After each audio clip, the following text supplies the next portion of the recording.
Big Brother VIP Albania, fenomeni që bashkon dhe ndan shqiptarët në social media.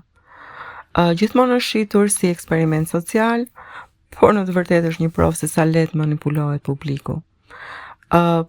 Dhe jo vetëm kaq, ne në këto momente jemi duke jetuar një version të butë të Hunger Games, dhe nuk po e kuptojmë.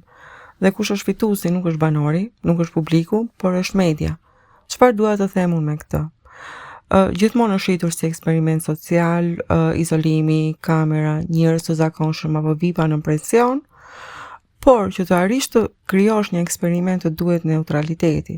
Dhe në këtë momente, çfarë ka në Big Brother janë sponsor, vota me pagesë, reklama dhe ratings. Pra, baza është interesi ekonomik, dhe kur ka interes ekonomik, rezultati nuk kërkohet, kërkohet drama. Banorët nuk hyjnë për të zbuluar veten, hyjnë për followers, nuk hyjnë për të testuar karakterin, hyjnë për të ndërtuar një brand, pra nuk kemi realitet, kemi performance. Në përgjithësi njerëzit e shikojnë me syrin optik që, okay, pse jo, ta shfrytëzoj, dhe pak a shumë aty dështojnë të gjithë, dhe dështimi është i banorëve, jo i medias. Nëse ti ke miliona njerëz që po të shohin, a do sillesh kështu në shtëpinë tënde? Absolutisht jo. Do sillesh të një version i amplifikuar. Nëse je i qetë, duhet të bësh më dramatik. Nëse je konfliktual, duhet të bësh ekstrem. Nëse je viktim, thellon rolin. Sepse sistemi shpërblen emocionin. Drama baras ekrani, ekran baras fansa, fansa baras para për spektaklin. Do me thënë, eksperimenti është i deformuar nga ajo çka filloi. Iniciativa nuk është më aty. Kurse dështimi për publikun mendon unë vendos. Por për çfarë po vendos publiku? Çfarë sheh publiku? Sheh vetëm një version të montuar. Produksioni vendos kush është hero, kush është arrogant, kush është manipulues. Ti voton pi narrativën, jo mbi realitetin. Kjo është si e quaj unë demokraci e filtruar, demokraci e rrënjosur, demokraci falco. Sepse ti po mendon se po zgjedh, por zgjedh brenda një histori të ndërtuar, dhe ndërkohë paguan për të votuar. Dhe kush i bën lekët?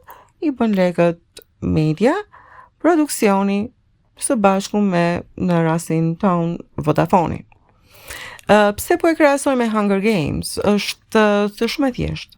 Në Hunger Games njerëzit futen në arenë, transmetohet live, publiku konsumon, sistemi fiton.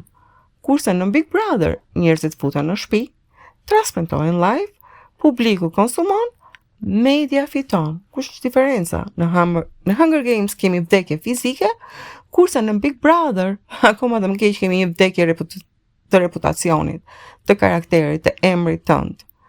Struktura është e njëjtë me narrativ dhune dhe narrativa ndryshon. Tani në këto momente çfarë është pse them unë struktura është e njëjtë? Sepse ti izolon individin, e vendos në presion dhe transmeton konfliktin dhe mbi të gjitha mban publikun varur. Po shoqëria jon ku ekziston, ku futet këtu? A është në të vërtetë Big Brother kështu? Apo dhe politika është e tillë? Debatet politike janë show, zgjedhjet janë spektakël, skandalet janë kontenti. Politikanët performojnë, publiku polarizon, dhe media fiton. Zemërimi rrit klikimet, konflikti rrit rangun, dhe kjo nuk është thjesht një teori konspirative, është thjesht model biznesi. Sot nuk jemi vetëm spektator, jemi dhe ne pjesë të lojës, sepse kemi Instagramin, TikTokun, story 24 orë. Pra të gjithë ne po performojnë. Kush ka më shumë views, kush bëhet viral, kush eliminohet nga opinioni publik. Dhe çfarë po ndodh është që ne po bëjmë the Hunger Game digital, do të thënë arena digjitale e luftës. Kjo është luftë për ekzistencë, për vizionin publik. Dhe arena nuk është më televizive siç ka qenë një kohë, është aren algoritmi. Dhe algoritmi shpërblen ekstremin. Dhe ti në këtë mënyrë bën paran. Dhe në realitet kush fiton? Banorët? Shumica e tyre zhduket pas çdo sezoni. Publiku humbet kohë, energji, nerva dhe mbi të gjitha para. Media fiton lekun, pushtet narrativ dhe kontrollon vëmendjen, kontrollon algoritmin. Sa më shumë konflikt, aq më shumë fitim. Spektakli vazhdon, personazhet ndrohen dhe ti, spektator, je ai që humbet gjithmonë më shumë. Në mbi të gjitha humbet kohën, që është gjëja që nuk kthehet më, se leku dhe zvendësohet. Kur njerëzit protestojnë kundër show-t, çfarë ndodh? Kur kemi protesta për 2 karaktere, rritet show. Kur njerëzit kritikojnë median, rritet angazhimi i medias. Mjaftojnë që të gjenerojnë lek. Kjo është forma më e sofistikuar e pushtetit. Çfarë Big Brother nuk është eksperiment, edhe një herë thash, nuk është eksperiment social, dhe Hunger Game nuk është thjesht një film.